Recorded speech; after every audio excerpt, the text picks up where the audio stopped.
press the bell icon on the YouTube app and never miss another update. नमस्कार प्रिय विद्यार्थियों, स्वागत है आपका वीकेएस फिजिक्स एकेडमी में। प्रीवियस वीडियो में हमने आवेश के जो प्रॉपर्टी थी, तीन प्रॉपर्टी हमने पढ़ी आवेश की। आवेश का संरक्षण, आवेश की योज्यता और आवेश की निश्चरता। आवेश के संरक्षण में कुछ अभिक्रियाएं हमने पढ़ी, जैसे हमें यह पता लगा कि आवेश है वो एक विलगित निकाय के अंदर संरक्षित भौतिक राशि होती है। आवेश है वो एक स्केलर क्वांटिटी होती है और आवेश जो है वो गतिमान और स्थिर अवस्था में वस्तु पर डिपेंड नहीं करता है। ये कुछ बातें हमने पढ़ी थी। अब 4 नंबर प्रॉपर्टी आती है जो मोस्ट इंपोर्टेंट प्रॉपर्टी है आवेश की, जिसके लिए कई प्रैक्टिकल हुए थे इसको बताने के लिए, और इसमें बहुत सारी बातें आएंगी। आवेश का क्वांटीकरण, क्वांटिनाइजेशन ऑफ चार्ज। आवेश जो है वो एक क्वांटीकृत भौतिक राशि होती है। क्वांटीकृत का क्या अर्थ है? क्वांटीकृत का मतलब होता है, जैसे हमने 10th क्लास तक ये पढ़ा था कि प्रकाश के बारे में हमने पढ़ा कि प्रकाश में फोटॉन्स के रूप में प्रकाश चलता है। तो आपने ये भी पढ़ा होगा कि फोटॉन्स जब ऊर्जा के बंडल्स होते हैं, पैकेट्स होते हैं, उनको क्वांटा कहा जाता है। उन्हें प्रकाश का क्वांटा कहा जाता है, जिनको नाम दिया गया फोटोन। हालांकि फोटोन है अपनी खुद की अलग प्रॉपर्टी रखता है। जब हम फोटोन के बारे में पढ़ेंगे तो विस्तार से चर्चा करेंगे। यानी जिस प्रकार से प्रकाश का क्वांटा फोटोन होता है, उसी प्रकार से विद्युत का क्वांटा कौन होता है? आवेश होता है। आवेश जो है वो सतत रूप से नहीं होता, यानी लगातार एक बॉडी से दूसरी बॉडी में जब वो ट्रांसफर होता है, जाता है, इलेक्ट्रॉन बेसिक तौर पे जाते हैं एक बॉडी से दूसरी बॉडी में, तो वो कंटिन्यूस नहीं जाते हैं, एक बंडल्स के रूप में जाते हैं, एक फिक्स मान लेके ही वो जाते हैं। यानी कि वो विभक्त मान होता है, क्वांटा के रूप में होता है। तो इसका कथन क्या है कि किसी वस्तु पर आवेश जो है वो इलेक्ट्रॉन के आवेश का पूर्ण गुणज होता है।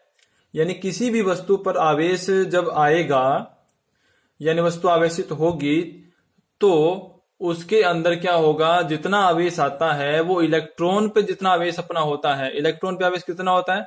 1.6021 इंटू 10⁻⁻19 कूलाम। ये तो एग्जैक्ट वैल्यू है। नॉर्मली हम सिंपल रखने के लिए 1.6 इंटू 10⁻⁻19 कूलाम का यूज करते हैं। कूलाम मात्रक होता है आवेश का। तो ये जो आपको आवेश का न्यूनतम मान आपको दिखाई दे रहा है इलेक्ट्रॉन पर आवेश का, इसका पूर्ण गुणज ही ट्रांसफर होता है, प्लस या माइनस के रूप में आप उसको दे सकते हैं। जो भी नेट चार्ज बॉडी पे आएगा वो नेगेटिव भी हो सकता है, पॉजिटिव भी हो सकता है। एन यहां पर है पूर्णांक, जिसकी वैल्यू 1, 2, 3, 4 इस तरीके से पूर्ण अंक के रूप में होगी। यानी 1/2, 2/3 इस तरीके से संभव नहीं है। तो ये इसका मैथमेटिकली रूप है Q बराबर प्लस माइनस NE। इसे ही कहते हैं आवेश का क्वांटीकरण। तो Q बराबर, अगर n का मान 1 रखें तो प्लस माइनस E आएगा। यानी बॉडी पे या तो इलेक्ट्रॉन के आवेश के बराबर हो, या धनावेश हो, या उसका डबल हो, या इसका ट्रिपल हो, ऐसे ही चलते रहते हैं। इसे कहते हैं आवेश का क्वांटीकरण। यानी बंडल्स के रूप में है, 1 फिर इसका 2 गुना फिर इसका 3 गुना, उससे कम संभव नहीं है। यानी 1.5, 1/3 कहें, 2/3 कहें, ऐसा संभव नहीं है। यानी 1.2 इलेक्ट्रॉन प्लस माइनस 1.6 इलेक्ट्रॉन, इस प्रकार से आवेश जो है एक बॉडी से दूसरी बॉडी में संभव नहीं है, ट्रांसफर नहीं होता है। इसका अर्थ यह हुआ कि आवेश का न्यूनतम संभव मान जो है वो 1.6 इंटू 10⁻⁻19 कूलाम ही होता है। और इसे हम कह सकते हैं कि आवेश का क्वांटम है वो E होगा। E का मतलब इलेक्ट्रॉन पे जितना आवेश है वो आवेश का क्वांटम कहलाता है। इस चीज को प्रैक्टिकली प्रूफ किया था मिल्कन ने, या हम कह सकते हैं कि खोज की थी मिल्कन ने। पूरा नाम था रॉबर्ट ए मिल्कन। इन्होंने इसकी खोज की थी प्रैक्टिकली। प्रयोग का नाम था मिल्कन तेल बूंद प्रयोग। यहां ध्यान दीजिएगा, ये बूंद प्रयोग होता है, बिंदु प्रयोग नहीं होता है। बिंदु क्या होता है? बिंदु तो पॉइंट होता है। बूंद यानी ऑयल ड्रॉप एक्सपेरिमेंट होता है। ये मिल्कन ऑयल ड्रॉप, तेल की बूंदों का प्रयोग होता है इस एक्सपेरिमेंट में। तो मिल्कन तेल बूंद प्रयोग होता है। तो इसके द्वारा इसकी व्याख्या की गई कि इलेक्ट्रॉन का जो आवेश है उतना आवेश का पूर्ण गुणज ही किसी दूसरी वस्तु पर, आवेशित होने वाली वस्तु पर ट्रांसफर होगा। इसकी गहराई में जाने के लिए मैं आपको स्क्रीन पे आपको दिखाई दे रहा होगा मिल्कन का ऑयल ड्रॉप एक्सपेरिमेंट जो है उसका डायग्राम। इसमें आप देख सकते हैं कि ऊपर राइट साइड में कोने में आपको दिखाएगा तेल बूंद, यानी कणित्र की द्वारा इसमें ऑयल डाल के और इसमें फुआरा गया। एक पात्र है, ये इसका उपकरण है, इसमें ऑयल ड्रॉप को डाला जाता है। फिर इसके अंदर जो आपको रेड कलर की एक प्लेट दिखाई दे रही है, इस प्लेट में एक छेद होता है जिससे ऑयल ड्रॉप नीचे आती है। ये रेड कलर वाली जो प्लेट है वो धनावेशित प्लेट होती है। और एक नीचे की तरफ आपको पेंदे में दिखाई दे रही है ब्लू कलर की प्लेट, ये होती है ऋणावेशित। ऊपर प्लस नीचे माइनस, तो यहां से विद्युत क्षेत्र क्रिएट होता है। विद्युत क्षेत्र क्या होता है हम आगे बढ़ेंगे तो पता लग जाएगा तो विस्तार से। और इसके साइड में आपको दिखाई दे रहा है एक बैटरी का निशान है और इधर एक उपकरण है जो एक पैमाना सा लगा रखा है अपने को, तो इससे हमें इलेक्ट्रिक फील्ड का मान जो है हम कम ज्यादा या उसको रोक भी सकते हैं। इस छेद से जो रेड कलर वाले प्लेट के अंदर छेद है उससे ऑयल ड्रॉप नीचे आती हैं, तो ये इलेक्ट्रिक फील्ड में आ जाती हैं। इधर से एक आयनित विकिरण भी है जो आपको दिखाया गया है और एक यहाँ से प्रकाश स्रोत भी लिया गया है जिससे कि उन्हें आसानी से देखा जा सके। राइट साइड में एक सूक्ष्मदर्शी है जिसकी सहायता से हम ऑयल ड्रॉप को बड़े ध्यान से और प्रत्यक्ष रूप से देख सकते हैं। और जो बूंदें रेड प्लेट से नीचे आती हैं वे आवेशित हो जाती हैं क्योंकि वो इलेक्ट्रिक फील्ड में प्रवेश कर जाती हैं। तो ये तो उसका एक्सपेरिमेंट था। अब मैं आपको बताऊंगा कि इलेक्ट्रॉन का आवेश का मान ज्ञात करने के लिए उन्होंने कौन सा फॉर्मूला लगाया और उसकी सहायता से क्या ज्ञात किया। उससे पहले मैं ये बता दूं कि ये चित्र में आप दोबारा से देखिए कि जो ऑयल ड्रॉप नीचे आ रही हैं, जो ऑयल ड्रॉप नीचे आ रही हैं, उन ऑयल ड्रॉप को कई ऑयल ड्रॉप पे उन्होंने क्या किया, एक्सपेरिमेंट किया। तो उन्होंने ये पाया कि जो ऑयल ड्रॉप है उस पर किसी पे आवेश तो 1.6 × 10⁻⁻⁻ कूलम मिला, किसी पे आवेश मिला 3.2 यानी कि डबल, किसी पे मिला 4.8 यानी कि 4.8 यानी कि इसका 3 गुना। तो इस प्रकार से इंटीजर के रूप में अलग अलग बूंदों पे उनका आवेश मिला। तो उन्होंने ये निष्कर्ष निकाला कि भाई इलेक्ट्रॉन का आवेश जो है उतना उसका पूर्ण गुणज ही प्रत्येक ड्रॉप्स पे आ रहा है, यानी उससे नीचे का ये संभव नहीं है। तो इस प्रकार से उन्होंने इसका क्या किया, इस प्रकार से उन्होंने अपना एक्सपेरिमेंट के द्वारा बताया कि इलेक्ट्रॉन का न्यूनतम संभव मान 1.6 × 10⁻⁻19 कूलम में होता है। अब हम चर्चा करते हैं कि अपना जो क्या फॉर्मूला का उन्होंने यूज किया। तो ये वो फॉर्मूला था जिसकी सहायता से उन्होंने तेल की बूंदों पर Q का मान है, आवेश का मान ज्ञात किया था। इसमें क्या है, ये है QE, electric field into charge. ये है 6 पाई नीटा VG + VE √9 नीटा VG/2 ρ - σg। मैं इसको बताना चाहूं तो आप जानते हैं कि जब ऑयल ड्रॉप जो है वो नीचे आती है तो उसके पास द्रव्यमान होगा, और द्रव्यमान होगा तो उसमें mg लगेगा भार, जिस वजह से वो नीचे आएंगे, जिस वजह से। और जब उन पे इलेक्ट्रिक फील्ड अप्लाई होगा तो आगे आप चैप्टर में पढ़ेंगे कि F बराबर होता है QE, जो विद्युत क्षेत्र, विद्युत बल जो लगता है विद्युत क्षेत्र के कारण है वो F बराबर QE होता है। जब वो संतुलन अवस्था में आ जाती हैं तब उस समय जो उनका तेल की बूंदों का जो वेग होगा वो होता है VE।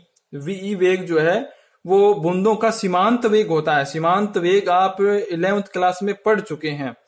विद्युत क्षेत्र जब हम हटा देते हैं उस समय बूंदों का सीमांत वेग होता है VE, और VG होता है विद्युत क्षेत्र की अनुपस्थिति में, विद्युत क्षेत्र की अनुपस्थिति में होता है VG। जब हम विद्युत क्षेत्र हटा देते हैं तो गुरुत्व त्वरण के कारण जितना वेलोसिटी होती है वो होती है VG, और जब विद्युत क्षेत्र हम लगा देते हैं उस कंडीशन में E का इलेक्ट्रिक फील्ड के उपस्थिति में जो अपना बूंदों का सीमांत वेग होता है वो होता है VE। नीटा श्यानता गुणांक है, 6 पाई कांस्टेंट है, नीटा श्यानता गुणांक है। VG आपको पता है बूंदों का सीमांत वेग किसके अनुपस्थिति में, जब विद्युत क्षेत्र नहीं लगा रहे हैं तब। रो आप जानते हैं, रो यहां पर था आपका तेल की बूंदों का घनत्व, और सिग्मा था वायु का घनत्व, जी गुरुत्वाकर्षण है, ई विद्युत क्षेत्र है। तो ये फॉर्मूला कैसे बनाया, ये काफी डीपली बातें हैं, तो मैं इतनी तो बातें नहीं बताऊंगा क्योंकि फिर आप अपने लक्ष्य से भटक जाएंगे। हम आवेश की प्रॉपर्टी के बारे में बात कर रहे हैं, लेकिन ये मिलिकन तेल बूंद प्रयोग जो है वो इससे रिलेटेड था, इसलिए मैंने इसके बारे में बताया ताकि भविष्य में इससे संबंधित आपको जानकारियां प्राप्त हों, और अगर आपके भविष्य में ये सामने आए तो आप इसमें कंफ्यूज ना हो और भविष्य के लिए आप तैयार रहें। तो इस प्रकार से Q का मान उन्होंने ज्ञात किया था, वो आया आवेश का पूर्ण गुणज यानी कि 2E 3E4E, इस प्रकार से ये मिल्टन का तेल बूंद प्रयोग था। तो क्वार्क परिकल्पना क्या थी? ये परिकल्पना मूल कणों से संबंधित थी। मूल कण जैसे एलिमेंट्री पार्टिकल कहते हैं, अपरमाणविक अणु भी उनको कहते हैं। परिकल्पना का मतलब है कि ये कल्पना है, ध्यान दें, सिर्फ एक कल्पना की गई कुछ तथ्यों के आधार पर, यह प्रायोगिक रूप से संभव नहीं थी। इन्हें बताया था गैलमान और ज्विंग नाम के वैज्ञानिक ने 1964 में। मिल्टन ने तो यह बताया कि इलेक्ट्रॉन पे जो न्यूनतम आवेश, जो किसी वस्तु पे न्यूनतम आवेश होता है वो इलेक्ट्रॉन का पूर्ण गुणज ही होगा। प्रैक्टिकली उन्होंने सिद्ध कर दिया। लेकिन 1964 में गैलमान और ज्विंग ने यह बताया कि प्रोटॉन और न्यूट्रॉन के अंदर भी कुछ कण होते हैं जिन पे इलेक्ट्रॉन से संबंधित आवेश होता है।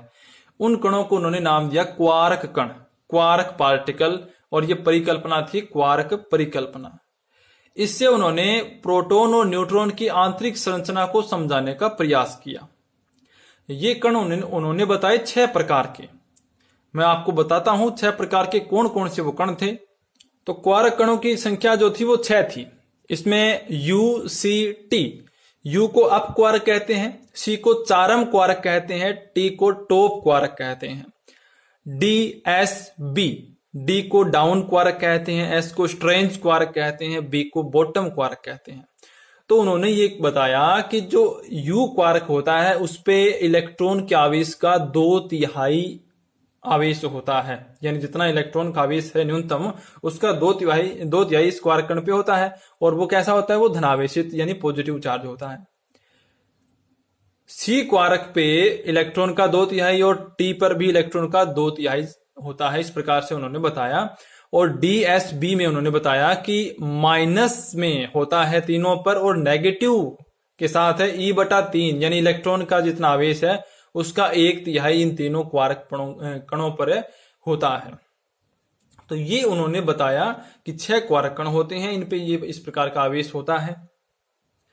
लेकिन ये एक सिर्फ परिकल्पना थी, प्रायोगिक रूप से इसकी कोई पुष्टि नहीं हो पाई।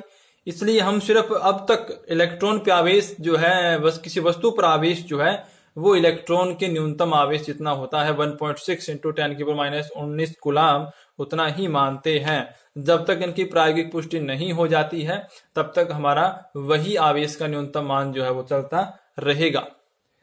अब मैं आपको ये भी बताना चाहता हूं कि उन्होंने ये कहा कि प्रोटॉन और न्यूट्रॉन के अंदर भी ये होते हैं कुछ इस प्रकार से। ये जो है ये प्रोटॉन का है और ये जो है ये न्यूट्रॉन का है। उन्होंने कहा कि प्रोटॉन में 2 अप क्वार्क होते हैं, एक डी क्वार्क होता है। न्यूट्रॉन में एक अप क्वार्क होता है, 2 डी क्वार्क होते हैं। और डी क्वार्क है वो अप क्वार्क से थोड़ा सा भारी होता है, इस वजह से न्यूट्रॉन का द्रव्यमान प्रोटॉन से थोड़ा सा भारी होता है।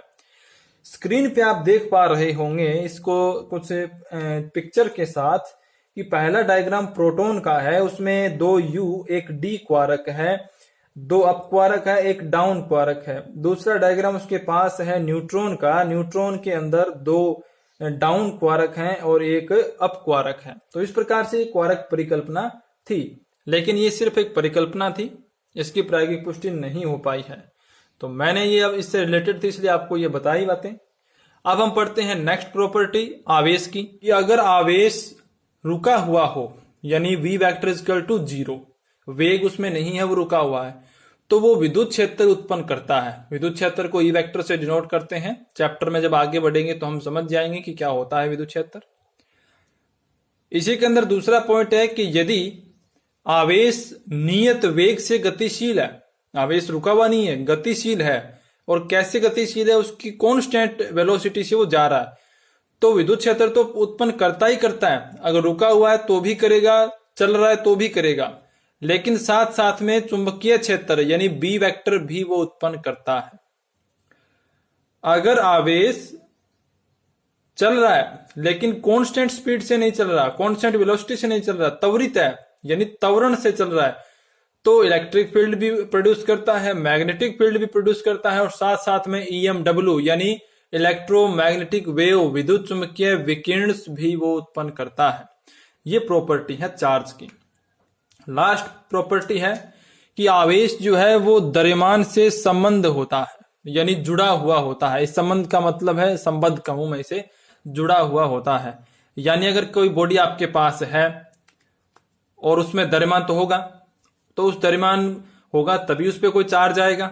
अगर बॉडी का मतलब चार्ज उस पर जीरो चाहे हो, द्रव्यमान होगा, लेकिन अगर बॉडी का द्रव्यमान जीरो है तो उस बॉडी का अस्तित्व नहीं होगा।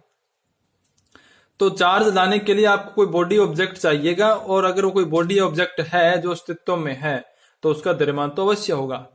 तो द्रव्यमान के बिना चार्ज का अस्तित्व नहीं है, लेकिन आवेश के बिना द्रव्यमान का अस्तित्व है। कैसे?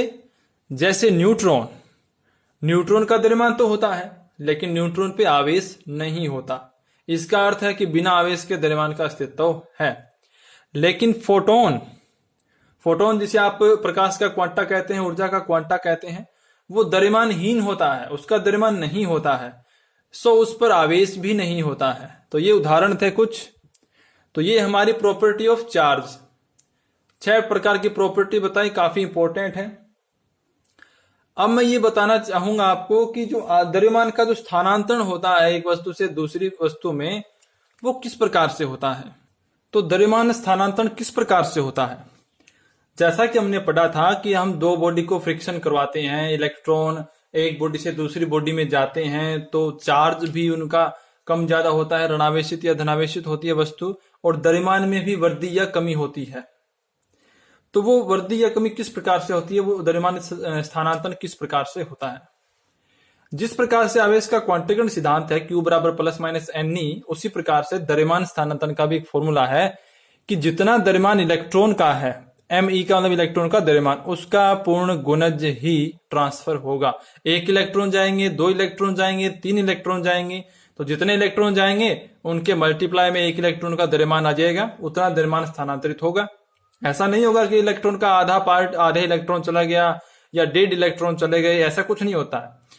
तो इस पे मैं एक क्वेश्चन आपको दे रहा हूं, इस क्वेश्चन को आप हल कीजिए और अपना आंसर आप कमेंट बॉक्स में डाल देना।